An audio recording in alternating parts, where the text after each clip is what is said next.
Hello, and welcome to the Holistic Health and Weight Loss Podcast. I am your host, Samantha Kasbrick, a certified holistic nutritionist, mother, and wife. After struggling with my weight for over a decade and hitting rock bottom, I finally discovered the healthy way to weight loss. It is now my mission to teach women how to get healthy so they can find lasting weight loss without counting calories or going hungry. This podcast will cover topics of holistic health, weight loss, self-love, and everything in between. If you're looking for more in-depth ways I can help you reach your transformation, please send me a message on Instagram at Nutrition with Samantha, and I'd be happy to chat with you. Okay, are you ready to transform your health? Let's do this.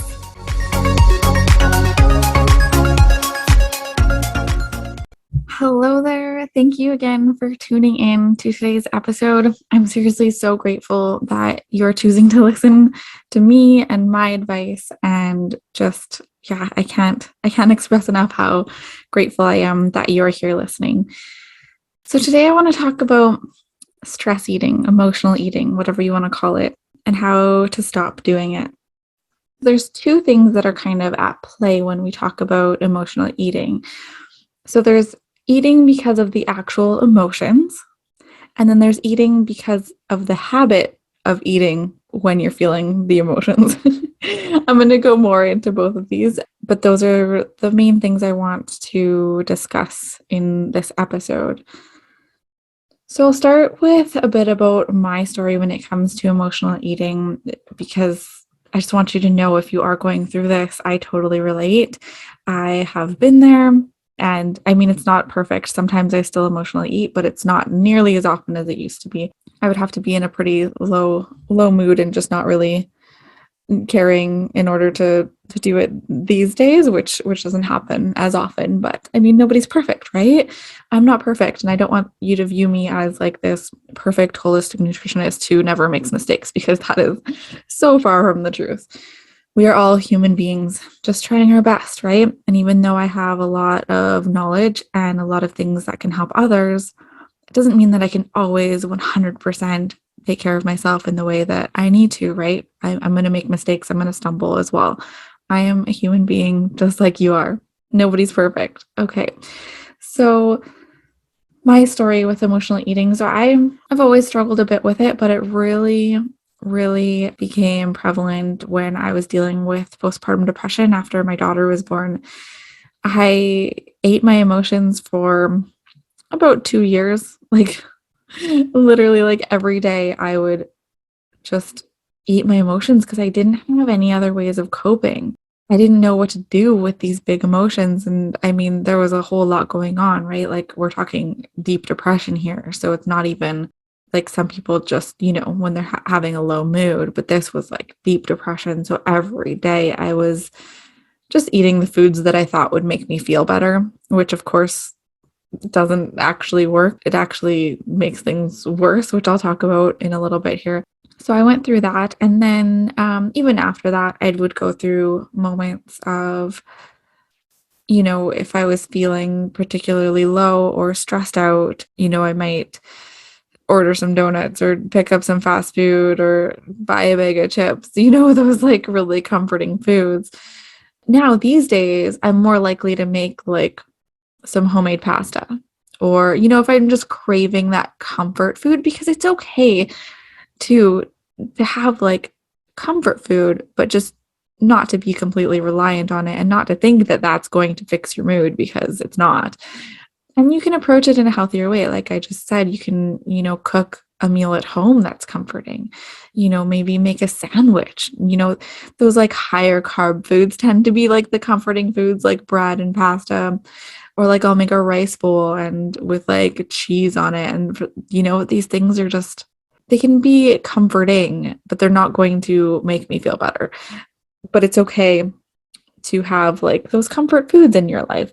So at a certain point, I realized that I needed other outlets to deal with these big emotions other than food.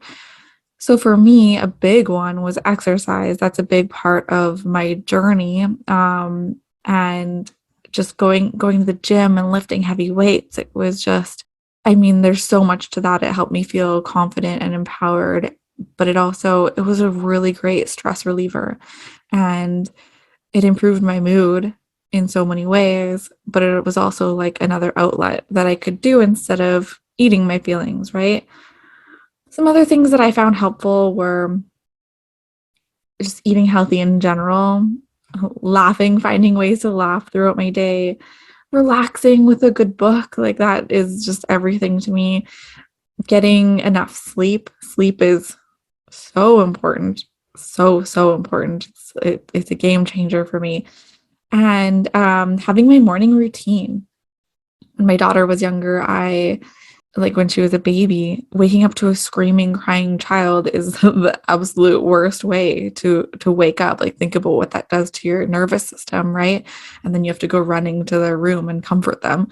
Whereas now I make sure to wake up before my daughter so that even though she's 5 now, she doesn't wake up crying anymore, but it's still important to me to have that time to myself in the morning. And that's been a really huge one as well. Just having that calm, relaxing time to myself in the morning. So for me, that means coffee and a good book.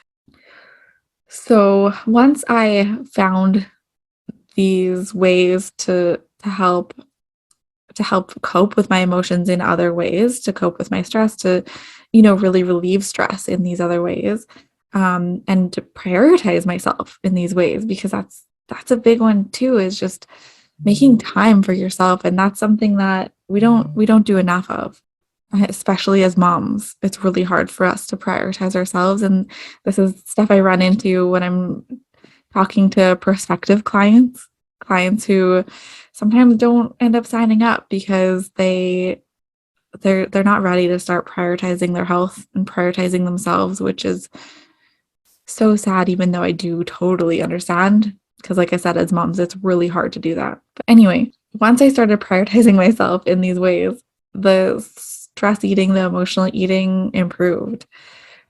I didn't feel like I needed to eat my feelings as much anymore because I had found these other ways of coping, right? So there's more to it than this. It's really interesting. The way we eat determines how we feel as well, right? Because the gut brain connection, 95% of serotonin, the happy hormone, is in your gut. So what you eat directly affects your moods. So you want to get in those nourishing foods so that you're in a better emotional place, so that you don't feel those big emotions as much and then don't emotionally eat. So it's like this cycle of eating because you're emotional, and you eat these less nutritious foods, which can cause low moods, which can cause you to eat your feelings. Like, you know what I mean? It's really, really interesting. And like, it's kind of like the chicken and the egg situation, right? Like, where does it start and what should you start with? So you kind of need to start with both and start, finding these other stress relievers, these other ways of coping with your emotions and with stress, but also making sure that you're eating nutritious foods. But also there's like even another layer of it, like I mentioned at the beginning, is you have to also deal with the habit of eating when you're feeling emotional, because I mean, you're going to have emotional times. That's just part of life. You're going to feel stressed out sometimes. You're going to be in a low mood sometimes, but it's replacing that habit of reaching for food with something else. So that's why I'm super into creating healthy habits, right? That's a big part of what I do and what I work with my clients on, creating this healthy lifestyle that's really made up of these healthy habits. When you're creating healthy habits, you can work to replace this habit of eating when you're emotional with something that's stress relieving, something else. Like I mentioned, there's plenty of things that you could do. It just depends what's going to work with your lifestyle. And then it's also just remembering that you can just add in these little habit changes, including eating healthier. And that's going to help your moods as well because of the whole cycle.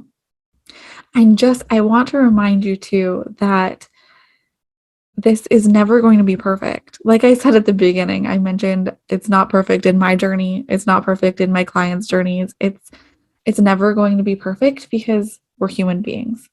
So always be kind to yourself throughout the journey. And always remember that you're creating a healthy lifestyle. You're not on some strict diet. You're not following some strict plan. You are creating your unique, healthy lifestyle, and it's going to be unique to you, and it's not going to be perfect. You're going to fumble. You're going to probably go backwards sometimes, but just keep moving forward and just keep going. And I promise you, it will get easier as time goes on, and you will get to where you want to be as long as you don't give up and you just keep going. Okay, so some actionable steps for you today on how to stop stress eating, how to stop emotional eating. Focus on eating a nutrient-rich diet because that is going to help your moods, that is just going to help your life overall in general, and it will reduce the amount that you emotionally eat. You'll see, like it's kind of hard to believe sometimes, and it's hard to think of it like that, but I promise it does make all the difference. Focus on creating healthy habits, focus on it as habits, as replacing that habit, and try to find these other ways of coping with your emotions. And then you can incorporate things like meditation, exercise, laughing. Make sure you're getting enough sleep. This is important for your emotions, for the amount of stress you feel, for your stress hormone, cortisol. Like it's huge. It also affects the way you're going to eat throughout the day, and it affects so much, and it's a huge part of a weight loss journey. If you make sure to get enough sleep, that's going to help you lose weight, get healthy, and maintain your weight. It just makes a huge, huge difference. So I'm a huge advocate for getting enough sleep as well. So basically, do whatever you can to reduce your stress levels with any of these things that I've mentioned or anything that you find works for you.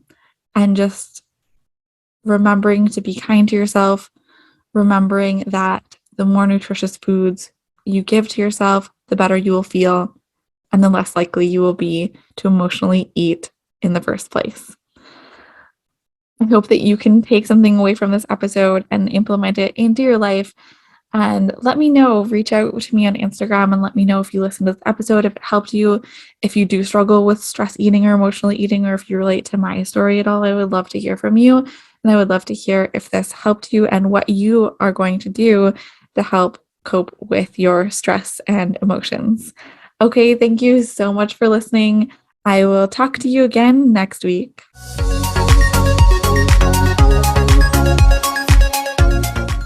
I'm so grateful that you took the time to listen to this episode. If you're new around here, welcome. I cannot wait to help you with more episodes. And if you're already a subscriber, thank you so much for your continued support. I really appreciate you spending your valuable time with me, and I hope I am making it worth it.